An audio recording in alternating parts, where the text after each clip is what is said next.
Hello everyone and welcome back to ICT channel. तो आज की इस वीडियो के साथ हम चौथे अभियान यानी कि 4th एक्सपीडिशन में पहुंच चुके हैं और आज हम 31st डे के सेशन को स्टार्ट करने जा रहे हैं इस वीडियो के साथ। तो अब शुरू हुआ आपकी यात्रा का चौथा अभियान, जहां आप व्याकरण की भूल भुलैया से निकलकर व्यवहारिक भाषा के प्रयोग को समझेंगे। तो अब तक तीसरे अभियान तक यानी 3 एक्सपीडिशन हमने कवर्ड किए हैं। 30 दिन की वीडियो थी। इन 30 वीडियोस में हमने अब तक ग्रामर सीखा है, मतलब ग्रामेटिकल हमें कैसे यूज करना है, सेंटेंसेस को कैसे फॉर्म करने हैं, हमने ये सब सीखा। और हमें अशुद्ध और अशुद्ध का परिचय प्राप्त होनी, क्या करेक्ट है और क्या इनकरेक्ट है। और हमने ये भी जाना कि शब्दों को हम वाक्य में कैसे रखेंगे जिससे हम सार्थक वाक्य यानी करेक्ट सेंटेंसेस हम बना सकें। और हमने बहुत कुछ बोलना चालना सीखा और ये भी सीखा और अलग अलग पड़ावों में हमने सीखा कि हम इन छोटे छोटे वाक्यों के सहारे आगे कैसे बढ़ेंगे। तो आज इस पार्ट में दिए गए वाक्य रोज की जिंदगी में काम आने वाले वाक्य हैं। इन्हें सीखकर इनका अभ्यास कीजिए और बातचीत में प्रयोग करना शुरू कर दीजिए। अभ्यास के लिए साथ दिए गए उच्चारण को सीख लेने पर आप सरलता से वाक्यों को बोल सकेंगे और अंग्रेजी में बात कर पाने का आनंद उठा सकेंगे। तो हम पहले स्टार्ट करेंगे निमंत्रण के वाक्य यानी इनविटेशन। इनविटेशन क्या होता है? जब हम किसी को इनवाइट करते हैं, हम किसी को निमंत्रण देते हैं, किसी को हम बुलाते हैं। तो अगर हमें किसी को कहना हो अंदर आइए तो हम बोलेंगे कम इन प्लीज। कुछ ठंडा लीजिए, प्लीज हैव समथिंग कोल्ड। क्या आप जरा यहाँ आएंगे? Will you please come over here. टहलने के लिए आइए, come for a walk please, let's have a stroll. क्या आप हमारे साथ सिनेमा देखने चलेंगे? Would you like to come with us to the cinema. क्या आप सारा दिन हमारे साथ बिताएंगे? Will you spend the whole day with us. मुझे वैसा करने में खुशी होगी, आई विल बी ग्लैड या प्लीज्ड टू डू सो। आओ बस में चले, let's go by the bus. क्या आप मेरे साथ नाचेंगी? Would you join me in the dance. तो ये सारे जो वाक्य वो निमंत्रण के वाक्य हैं। आप देखो, हम किसी को इनवाइट कर रहे हैं कि क्या आप मेरे साथ डांस करेंगे, क्या आप मेरे साथ सिनेमा चलेंगे, क्या आप मेरे साथ वॉक पे चलेंगे। तो ये सारे निमंत्रण के वाक्य हैं। अब इसमें निगेटिव भी हो सकते हैं कि निमंत्रण में हमें हाँ भी जवाब मिलता है और ना भी जवाब मिलता है। तो नहीं, मैं नहीं नाचती, नो आई डोंट डांस। नहीं, मैं ताश खेलना नहीं चाहता, no I don't know how to play cards. तो ये सारे वाक्य आप अच्छे से पढ़ लें और इस वाक्य को आप अपने डे टू डे यूज में जरूर लाएं। नेक्स्ट है भेंट और विदा यानी मीटिंग और पार्टिंग, कि जब हम किसी से मिलते हैं और फिर जब हम उनसे मिलके वापस जाते हैं तो हम कैसे बात करते हैं। तो सबसे पहले हम बोलते हैं सलाम, नमस्कार या सत श्री अकाल, यानी जो भी आपकी लैंग्वेज हो। तो उसको हम सीधे इंग्लिश में बोलेंगे गुड मॉर्निंग। अगर दोपहर का टाइम है तो गुड आफ्टरनून और अगर शाम का टाइम है तो गुड इवनिंग। आप कैसे हैं? Hello, how are you. बहुत बढ़िया, शुक्रिया आपका, आप कैसे हैं? Very well, thank you, and you. मैं ठीक ठाक हूँ, आई एम फाइन। आपसे मिलकर मुझे बड़ी खुशी हुई, I am glad to see you. ये मेरे लिए खुशी की बात है, इट्स माई प्लेजर। बहुत दिनों बाद मिले हैं, it's been a long time since we met. मैंने आपके बारे में बहुत सुना है, I heard a lot about you. देखो कौन है, लुक हु इज इट या हु इज हियर। क्या आप मुझे देखकर चकित हो रहे हैं? Are you surprised to see मी।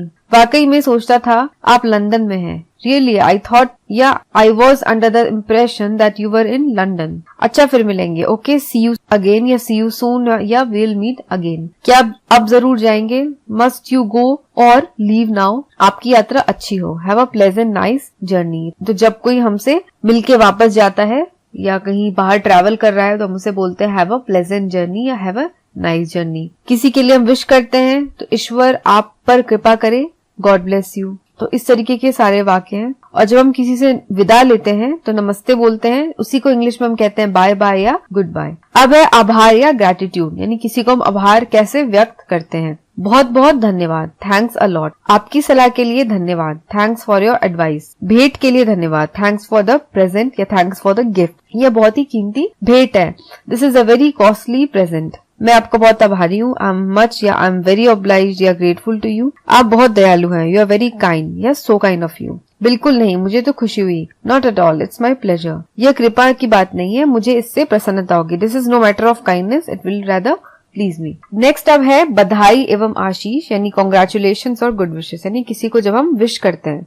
तो अगर नए साल की शुभकामना देनी है तो wish you a happy new year. Birthday पे hearty felicitations on your birthday, यानी हम हैप्पी बर्थडे बोलते हैं तो उसकी जगह हम ये भी बोल सकते हैं या फिर many happy returns of the day. और किसी की सक्सेस पे congratulations on your success, wedding पे कॉन्ग्रेचुलेशंस ऑन योर वेडिंग। और किसी से अगर हम किसी के लिए विश करते हैं कि आप सदा मुस्कुराएं तो हम क्या बोलते हैं? May you always be lucky, may luck always shine on you. और किसी को एग्जामिनेशन के लिए विश करते हैं तो हम बोलते हैं hope you do well in the examination. और सबकी ओर से बधाई देना है तो I congratulate you on behalf of all. और किसी को सफलता के लिए विश करना हो तो wish you all the best. अब है मिसलेनियस यानी मिले जुले वाक्य, यानी ये सबका मिक्सचर है। आओ आप खाना खाएं, लेट्स हैव फूड नाउ। आप क्या पसंद करेंगे, चाय या coffee? What would you like, tea और कॉफी? मैं आपको स्टेशन तक छोड़ने चलूंगा। I will come to the station to see you off. जब भी आप दिल्ली आए मुझसे मिलिएगा। Please look me up whenever you come to Delhi. आइए मैं आपको अपने परिवार से मिलाऊं। Let me introduce you to my family. मेरी पत्नी निशा, मेरी बेटी किटी और मेरे बेटे सुमित से मिलिए। Please meet my wife, my daughter Kitty and son Sumit. आपके बच्चे बहुत प्यारे हैं। You have lovely children. मुझे लगता है हम पहले भी मिल चुके हैं। I think we have met before. ऐसी भी क्या जल्दी है, थोड़ा रुको ना। What's the hurry, please stay a little more. मेरे पास आपको धन्यवाद देने के लिए शब्द नहीं है। I have no words to express my thanks to you. आपने वाकई मुझे बचा लिया। You really saved my life. आपका विवाहित जीवन लंबा, सुखी व समृद्ध हो। May you have a long, happy and prosperous married life. अब यहाँ पे आप कुछ बातें ध्यान रखेंगे। सबसे पहले जब हम रिक्वेस्ट करते हैं या प्रार्थना करते हैं किसी से तो हम वुड या प्लीज दोनों का प्रयोग कर सकते हैं। जैसे would you please lend me one pen, तो वुड से हम शुरू करेंगे और साथ में हम प्लीज भी लगाएंगे, तो ये रिक्वेस्ट की भावना को दर्शाता है। और फिर इसके साथ ही अगर आपको किसी को धन्यवाद देना है तो हम सिर्फ थैंक्स नहीं बोलते हैं, क्योंकि ये रूखापन दर्शाता है, रूड लगता है, तो इसलिए हम बोलते हैं थैंक यू। थैंक्स के साथ फॉर भी लगता है। ऐसा प्रयोग भी अच्छा है, यद्यपि यह बहुत लंबा है। Thank you sir for your interest in my family, या सिर्फ थैंक यू बोल सकते हैं हम। आई थैंक यू कदापि ना कहिए, यह अपेक्षाकृत रूखा प्रयोग है। या तो आप सिर्फ थैंक यू बोलो या थैंक यू फॉर करके बोलो। आई थैंक यू कभी नहीं बोलना है। आप अगर आई थैंक यू बोल रहे हैं तो आई thank you for your interest in my family, I thank you for your support, I thank you for your help, ऐसे बोलो। आई थैंक यू कभी भी हमें यूज नहीं करना चाहिए, क्योंकि यह रूखापन को दिखाता है। फिर है कॉन्ग्रेचुलेशंस और फेलिसिटेशंस के साथ ऑन लगता है हमेशा, कभी भी फॉर या एट नहीं लिखता है। बहुत लोग बोलते हैं कॉन्ग्रेचुलेशंस फॉर योर सक्सेस या कॉन्ग्रेचुलेशंस एट योर सक्सेस, तो ये बिल्कुल ही गलत है। हमें हमेशा कॉन्ग्रेचुलेशंस के साथ ऑन यूज करना है और क्या कहना है हमें, कॉन्ग्रेचुलेशंस ऑन योर सक्सेस। और कॉन्ग्रेचुलेशंस को हम शॉर्ट में कॉन्ग्रेट्स भी कह सकते हैं। तो इसी के साथ हमारा आज का ये सेशन यहाँ पे एंड होता है। आई होप कि आपको आज की ये वीडियो, ये सेशन समझ में आया हो और पसंद आया हो। और अगर आज की वीडियो पसंद आई तो जाते जाते लाइक बटन को जरूर दबाएं और वीडियो को फ्रेंड्स के साथ भी जरूर शेयर करें।